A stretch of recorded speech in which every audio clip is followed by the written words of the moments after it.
Ya, itulah dia tadi kita udah melihat macam-macam serai. Tapi Dokter Vito, kalau saya ya, yang paling sering ditemukan itu adalah serai dapur. Nah, katanya ini banyak banget khasiatnya. Bener kan, Dokter Dian? Betul sekali, Dokter Anissa. Oke. Betul sekali. Ini memang kadang-kadang orang cuma lihat karena buat ngaduk teh doang. Oke, langsung fakta atau mitos. Ini ramuan berbahan dasar serai dapat meringankan pegal linu. Ini fakta atau mitos? Ya, semuanya itu adalah fakta, Dokter. Fakta? Iya. Fakta. Nah, bagaimana, Dok? Jadi, serai sendiri itu memang terkenal ya, sudah sejak lama baik di Indonesia maupun di luar negeri. Jadi istilahnya kalau kita kenal dengan lemongrass. Jadi tadi sudah sempat kita lihat bahwa serai ada dua, dan serai yang kita pakai hari ini untuk ramuan minuman ini adalah kebetulan serai dapur. Atau kita kenal dengan Sipobogon citratus. Jadi yang jenis satunya adalah serai wangi. Serai wangi tadi banyak digunakan untuk industri, biasanya untuk aromaterapi, kemudian untuk essential oil ya, untuk campuran-campuran dari kosmetik dan sebagainya, atau untuk repellent juga untuk anti nyamuk biasanya. Nah, sekarang ini untuk yang serai dapur ini banyak kita temukan ya, biasanya ditanam di pekarangan juga. Ini digunakan untuk campuran dari masakan. Oke. Ya. Dok, ini dok, kira-kira yang mana dok yang cara membuatnya gimana? Coba ini serai apa? Yang ini yang kita gunakan sekarang adalah serai dapur. Ini serai dapur. Yang tadinya sudah kita lihat ciri-cirinya. Yang pertama kita gunakan adalah ramuan yang pertama, kita pakai serai, kemudian ada jahe, kemudian ada kencur ya. Ini kencur. Campur ya. Ya, kita pakai ya ukurannya. Kita gimana cara kita mulai ya, Dok. Oke, siap. Nah. Untuk yang pertama, untuk ramuan anti nyeri atau linu ini kita ambil serai 2 batang. Jadi serai dapur kita ambil 2 batang, kita cuci bersih, kemudian kita iris-iris ya, boleh sampai kecil. Ini panasin dulu berarti ya? Iya, Udah dipanaskan ya? dulu Dipanaskan ya. Kemudian kita masukkan. Kompor nyala udah? Ya, oke, sudah. Kemudian jahe dan kencur juga kita masukkan. Ini ya. potongan serainya kan ya tadi ya? Iya, betul sekali. Ini udah Ini dipotong-potong tadi. serainya.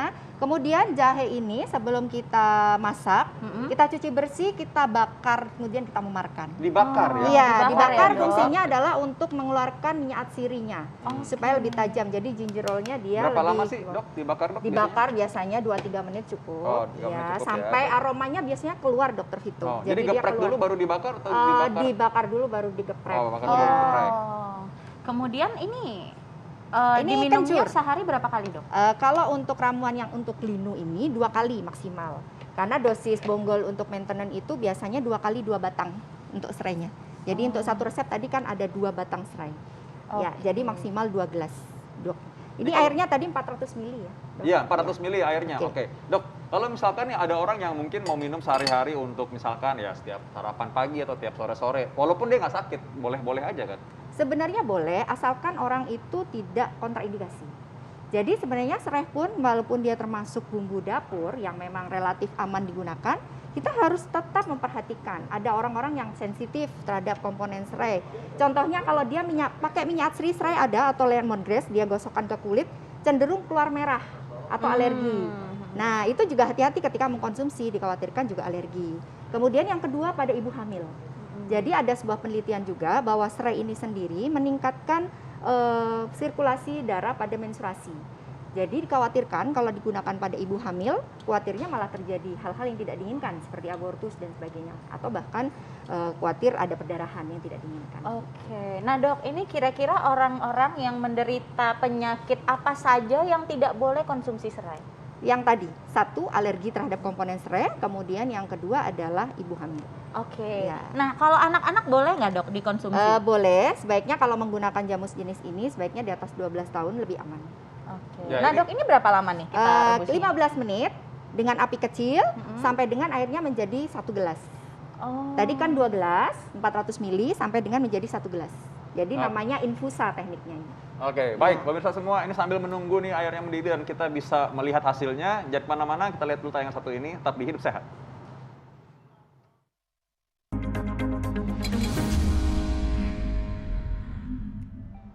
Ya, pemirsa Hidup Sehat, ini tadinya akhirnya sudah berhasil kita rebus ya. Dan ini hasilnya, kita sekarang tunjukkan bagaimana caranya supaya ini siap saji ya dokter. Iya, siap. Nah, ini ini adalah kita hasil rebusan tadi ya dok ya, yang tadi kita rebus, yang isinya adalah serai, jahe, dan kencur. Ini kita saring, kemudian siap dikonsumsi. Boleh untuk pemanisnya ditambahkan madu atau gula aren. Oke, Iya. ini berfungsi untuk sebagai penghilang rasa sakit ya, Iya, dokter ya? membantu menghilangkan ngilu-ngilu atau Pegal linu. linu. Iya. Ini pertanyaan iseng dari netizen ya biasanya ya. Ini di dalam ini kan ada berkas-berkasnya habis bekas serehnya. Ini boleh dimakan nggak sih gitu?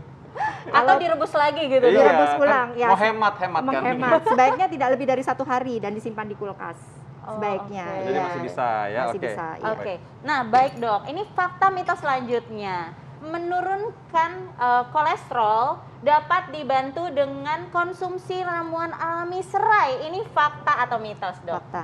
Fakta. Nah bagaimana dok kira-kira cara Jadi, pembuatannya? ya, betul sekali Dokter Anissa. Jadi untuk ramuan yang berikut ini sebenarnya secara empiris pun sudah pernah dibuktikan dan sudah lama dipakai oleh masyarakat. Oke. Kalau kita kenal jamu sale manis, jadi serai, lemon dan kayu manis. Oke. Ya, Yes.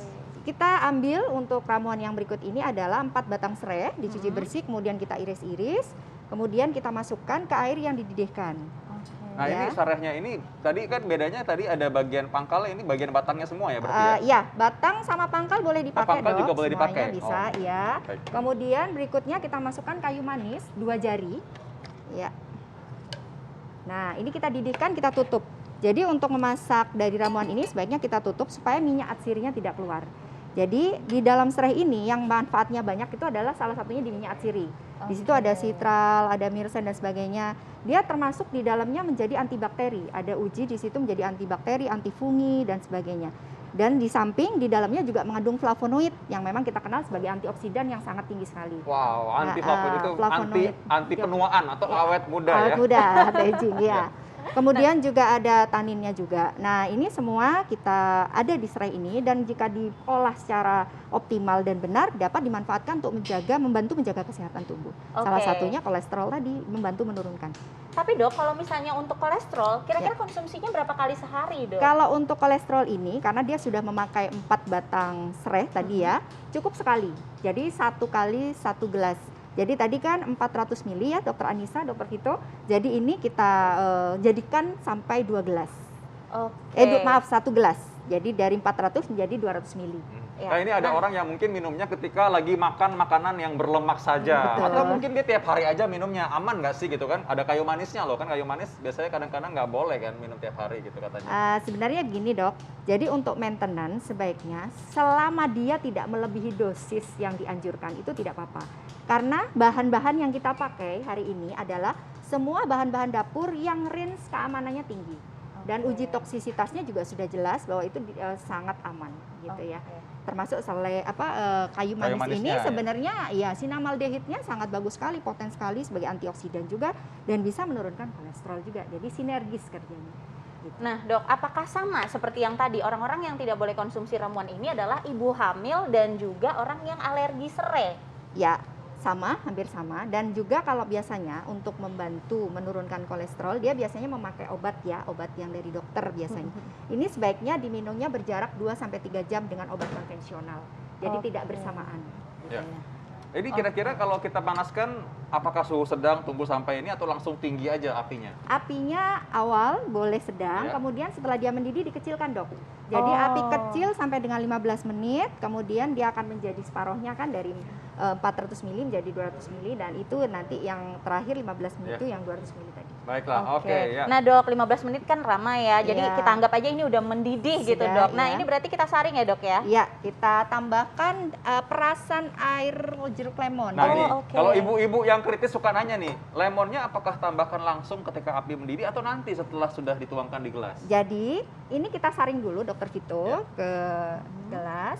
Kemudian baru kita tambahkan perasan air lemonnya. Oke, ya. Ya, jadi kenapa lemon tidak boleh direbus? Karena lemon sendiri mengandung vitamin C dan antioksidan. Kalau dia direbus dengan suhu tinggi dia rusak. Oh. Padahal harapan kita salah satunya menggunakan air perasan lemon tadi adalah untuk bekerja sinergis dengan ramuan ini. Vitamin C-nya juga tetap utuh dan bisa dimanfaatkan untuk menurunkan kolesterol juga. Oke, Oke. baik. Tidak Nah rusak. dok, tadi kan kalau ramuan untuk pegalinu itu kan dikonsumsi setelah makan ya dokter Iya. ya. Ini berarti sama dok, setelah Sama. makan?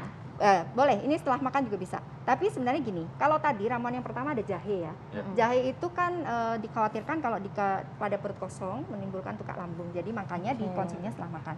Kalau yang ramuan yang ini, kalau misalnya dia tidak pakai lemon, kan opsional ya, lemon itu bisa ada yang suka atau tidak. Nah, ini kalau misalnya tidak pakai lemon sebenarnya bisa dikonsumsi sebelum makan. Oke. Karena sebenarnya serai sendiri itu bermanfaat untuk mengatasi tukak lambung. Asik. Iya. Coba kita peras dulu, coba. Mali dokter, kita peras ya dok. Oke. Nah, ini Ya. apakah mungkin kita perlu masukkan kulkas dulu biar dingin kan? Ada juga yang begitu ya kadang-kadang ya. Boleh. Supaya tidak terburu panas, ini masih mendidih kan soalnya ya. Iya. Nah, Dikonsumsinya boleh dalam kondisi hangat atau dingin. Iya. Tapi kalaupun dimasukkan kulkas, ya sebaiknya juga ditempatkan di wadah tertutup supaya tidak terkontaminasi dengan barang lain di kulkas. Iya. Dan juga yang sebaiknya juga tidak lebih dari 1 hari. ya. Oh. Oke, dokter Nisa mau dimadu nggak? Atau maksudnya mau dipakein madu? Maksudnya gitu. Boleh Ya. pakai madu, Dok? Boleh madu secukupnya saja. Iya. Jadi kita campurkan madunya sesaat sebelum mengkonsumsi. Iya. Oke, nah dokter, nah selanjutnya nih ada tips nggak untuk mengenai ramuan alami serai ini untuk pemirsa di rumah agar khasiatnya dapat dinikmati? Oke, terima kasih. Jadi untuk serai ini sendiri sebenarnya sudah tersedia di dapur kita masing-masing. Pilihlah serai yang segar.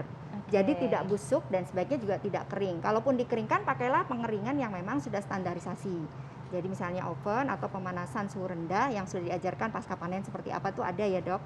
Tapi kalau tidak, gunakan serai segar. Kemudian juga yang berikutnya, ketika kita memasak herbal ini harus jeli banget karena wadahnya harus tepat, menggunakan kaca atau stainless. Kemudian juga bahan-bahan yang lain pun yang diiringi, yang menjadi pengiring dari serai ini juga harus segar, tidak boleh busuk. Dan yang terpenting lagi, serai ini sebenarnya manfaatnya banyak banget. Ada antioksidan, ada antiinflamasi, ada antibakteri dan sebagainya. Dan yang paling happening itu banyak sekarang digunakan untuk obat kumur. Jadi bisa kita ambil 2 batang serai, kira-kira beratnya 40 gram. Ya. Ini kita cuci bersih, kita Ya. iris-iris, kita rebus. Kemudian kita rebus dengan 2 gelas air sampai menjadi 1 gelas. Baik. Nah ini kita Ya. gunakan untuk obat kumur. Ya. Karena dia menghambat Streptococcus mutan. Baik, Oke, good kalau gitu ya. Terima kasih dokter atas informasinya. Terima kasih.